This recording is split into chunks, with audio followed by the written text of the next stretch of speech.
The old saying goes that a picture can paint 1,000 words. Yet we know that everything can change in an instant when we tell a story from a different perspective.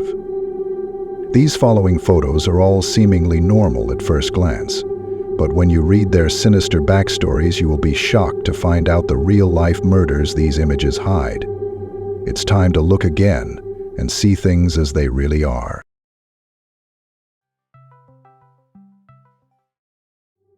5. The last photo of Jolie Kalen.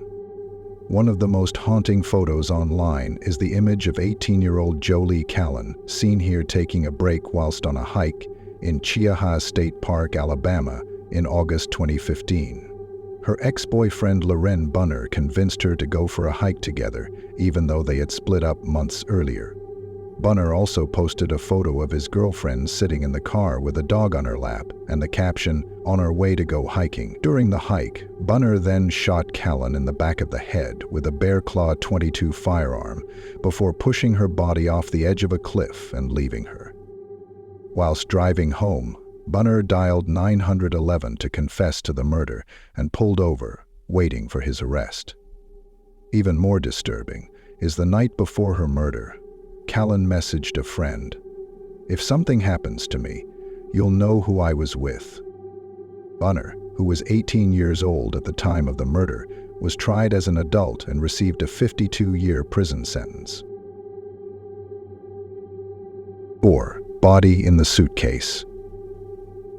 Popular YouTuber Sarah Funk has more than 100,000 subscribers to her channel who love watching videos of her travels around the globe. During a visit to meet Cerro Red Lake in Cyprus with her boyfriend in 2017, she managed to capture more on camera than she bargained for. The lake, which is popular with tourists, has a dark red hue caused by the acid levels in the water. As Funk can be seen crouching by the water, there is also a suitcase in the shot, and with some very accurate foreboding, her boyfriend jokes, "This is what murder episodes are made of." Funk also adds, "I just feel death in the air." Fast forward 2 years later, and Cypriot Army Captain Nikos Metaxas confesses to murdering 5 women and 2 children. He told authorities that the bodies were disposed of in suitcases at the Red Lake, and one of those suitcases was still not recovered. When it was revealed that Funk had captured the suitcase on camera, she wrote a blog post explaining, "This is terrible and I am devastated for the victims' families." 3. Murder on a submarine. Freelance journalist Kim Wall had been trying to interview Danish inventor and semi-celebrity Peter Madsen for months before he finally invited her onto his homemade submarine near Copenhagen. Wall had been on the submarine for 90 minutes when a passing ship captured her smiling from the conning tower of the UC-3 Nautilus.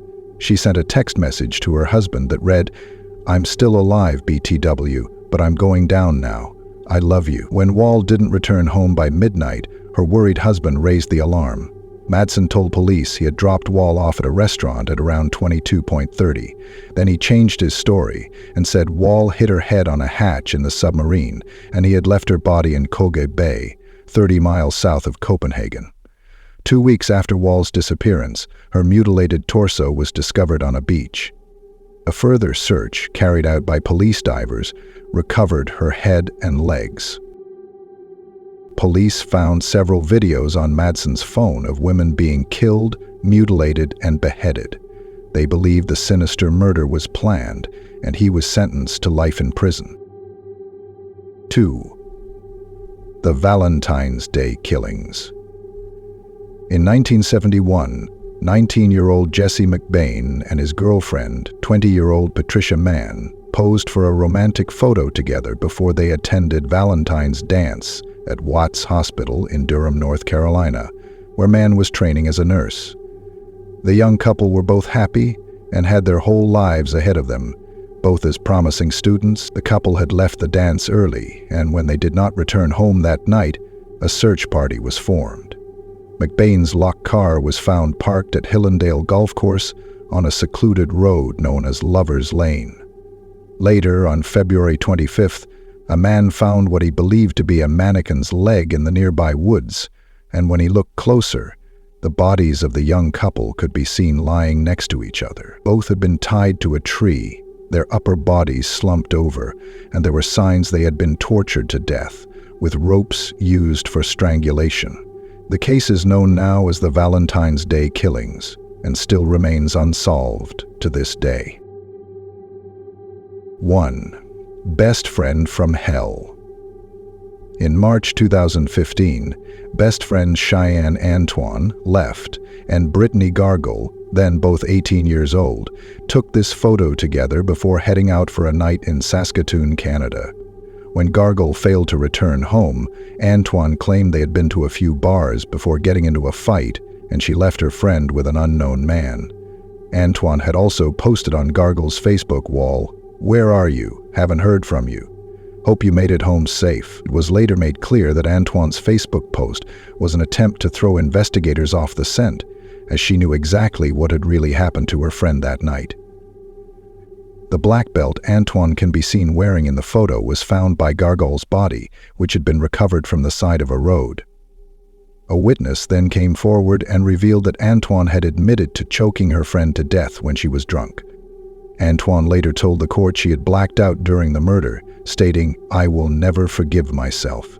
Nothing I say or do will ever bring her back. I am very, very sorry. It shouldn't have ever happened," she said in a statement. Her charges were reduced to manslaughter. Thanks for joining me on this journey into the darker side of photography. If you have any thoughts on today's topic, be sure to leave them in the comments below. And if you're ready for another true crime case that will leave you on the edge of your seat, be sure to subscribe to my channel.